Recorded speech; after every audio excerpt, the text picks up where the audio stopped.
విశాఖ జిల్లా Pendurthi police station పరిధి మైత్రి నగర్ లో ఓ ఎన్ఆర్ఐ స్థల వివాదంలో బాధితులు సిపి శంఖబ్రత బాక్షిని కలిశారు. సర్వే నంబర్ 164/1A లో 466 గజాల స్థలం, ఫ్లాట్ నంబర్లు 27, 28 ఫ్లాట్లను ఆక్రమించేందుకు ప్రయత్నం చేశారంటూ బాధితులు గగ్గోలు పెడుతున్నారు. సింహపురి కాలనీ మైత్రి నగర్ ఎల్ఐసి లేఅవుట్ భూ కబ్జాదారులు చేసే అరాచకాలకు బాధితుడైన ఎన్ఆర్ఐ నాయుడుతో మా విశాఖ ప్రతినిధి ఈశ్వరెడ్డి ఫేస్ టు ఫేస్. ప్రస్తుతం మనం విశాఖ పోలీస్ కమిషనరేట్ వద్ద ఉన్నాం.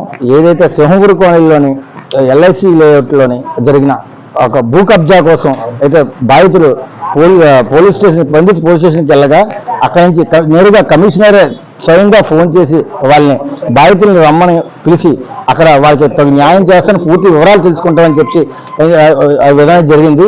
అయితే బాధితులైన నాయుడు గారు మనతో ఉన్నారు, ఆయన అడిగి మరిన్ని వివరాలు తెలుసుకుందాం. సార్ చెప్పండి సార్, అసలు మైత్రి నగర్లోని ఎల్ఐసి లేఅవుట్లో అసలు ఎప్పుడు కొన్నారు ఈ సైటు, ఏంటి అసలు సార్? సో 2004లో ఈ ఎల్ఐసి లేఅవుట్లో ఇది కూడా అప్రూవ్డ్ లేఅవుట్ 2 ప్లాట్లు కొనుక్కున్నాము, 27 and 28. సో అప్పటి నుంచి మా ఆధీనంలోనే ఉన్నది.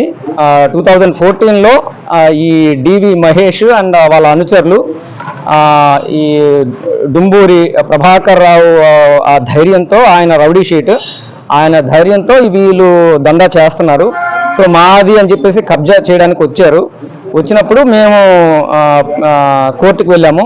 కోర్టుకు వెళ్తే 10 years ఆఫ్ డెలిబరేషన్స్, ఆర్గ్యుమెంట్స్ అన్నీ అయిన తర్వాత, ఎవిడెన్సెస్ అన్నీ చూపించిన తర్వాత 2014 జూలైలో మాకు పర్మనెంట్ ఇంజెక్షన్ కోర్టు వాళ్ళు ఇచ్చారు.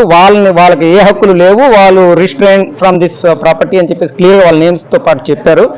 సో అప్పుడు మనకు వచ్చేసిన తర్వాత మేము వెళ్ళి క్లీనప్ యాక్టివిటీ స్టార్ట్ చేస్తే మళ్ళీ రౌడీ షీటు, మిగతా వాళ్ళు డివి మహేష్ వాళ్ళ అనుచరులు అందరూ కూడాను హెవీ అసలు కర్రలతో కూడా వచ్చారు అసలు యాక్చువల్లీ కొట్టడానికి, మమ్మల్ని పంపించడానికి.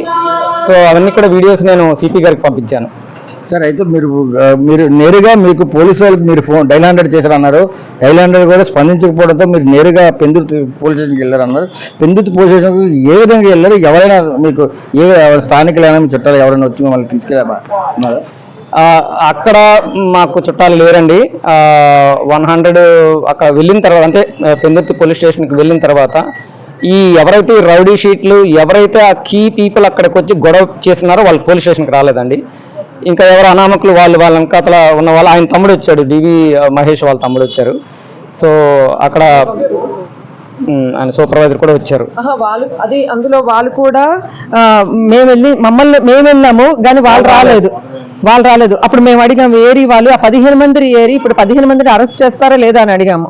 అడిగితే అప్పుడు వెళ్ళేసి వీళ్ళిద్దరిని తీసుకొని వచ్చారు. ఇంకా నాకు న్యాయం కావాలి, ఈ మొత్తం ఎవరైతే మమ్మల్ని అటాక్ చేశారో వాళ్ళందరూ అరెస్ట్ అవ్వాలి, వాళ్ళు దీంట్లో పెట్టాలి. అయితే మీరు కమిషనరేట్కి మీరే ఫోన్ చేశారా? మేమే చేసామండి, మేము చేశాను.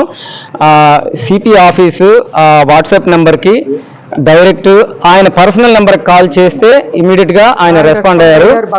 ఆయన నాతో మాట్లాడారు. ఈ మొత్తం వెంటనే కూడా పెందుర్తి సిఐతో మాట్లాడారు. వెంటనే వెహికల్ అయితే వచ్చింది. అయితే అన్ఫార్చునేట్లీ ఏంటంటే మేము వెళ్ళాం కానీ వాళ్ళు రాలేదు. అంటే మా మీద ఫోర్స్ పెట్టారు అక్కడికి వెళ్ళాలని, ఎందుకంటే మిగతా వాళ్ళు అక్కడ వర్క్ చేసేస్తున్నారు. అదే ఇప్పుడు కమిషనరేట్కి వచ్చారు, సిపి గారిని కలిశారు. సిపి గారు ఏ విధమైన భరోసా మీకు ఇచ్చారు? సిపి గారు వెంటనే పెందుర్తి పోలీస్ స్టేషన్ స్టాఫ్ని కాల్ చేసి ఇది ఫైల్ చేయండి, కేసు ఫైల్ చేయండి, ఇది చాలా సీరియస్ మ్యాటర్, ఈ వీడియోస్ చూశాను, నేను పర్సనల్గా చూశాను, దౌర్జన్యం అయితే జరిగింది, క్లియర్గా కనపడుతుంది, అందువల్ల అక్కడ ఇమ్మీడియట్గా కేసు రైట్ చేసి ఆ రౌడీ షీట్ని అరెస్ట్ చేసి ఇన్వెస్టిగేషన్ చేసి మిగతా వాళ్ళు ఎవరైతే అసోసియేటెడ్ ఈ కేసుకి సంబంధించిన ఉన్న వాళ్ళని కూడా పిలిపించి ఇన్వెస్టిగేట్ చేయండి అని చెప్పి మీకు ఎలాగో న్యాయం జరిగేటట్టు నేను చూస్తాను అని చెప్పారు. చూస్తున్నట్టుగా అయితే సింహపురి కాలనీ మైత్రి నగర్లో ఎల్ఐసి లేఅవుట్లోనే అయితే బాధితులు అయితే చాలా మటుకు రౌడీ మోకలు అయితే దౌర్జన్యం చేసి భూ కబ్జాలు చేయడానికి నగరంలో సిపి ఎన్ని కట్టుదిట్టలను పెట్టినప్పటికీ వీళ్ళు కళ్ళు మూసుకొని వ్యవహరిస్తున్నట్టుగా పోలీసులు వ్యవహరిస్తున్నారు. అయితే బాధితులు ఏమాత్రం పోలీసులు ఆశ్రయించిన పోలీసులు డైల్ 100 కూడా పనిచేసే పరిస్థితులు ఉన్నారు. అప్పుడు నేరుగా సిపి గారు ఇచ్చే పర్సనల్ నెంబర్కి ఫోన్ చేయగా సిపి గారు స్వయంగా ఆశ్రయించి ఆయన రమ్మని పిలిచే మాటలైతే వాళ్ళతో ఉంటున్నాం.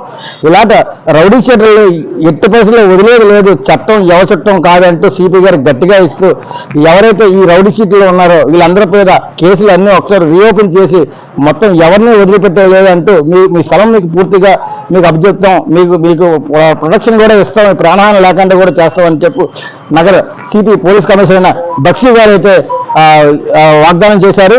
మరిన్ని వివరాల కోసం D5 న్యూస్ కెమెరామ్యాన్ సంతోష్తో ఈశ్వర్ రెడ్డి, D5 న్యూస్ వైజాగ్.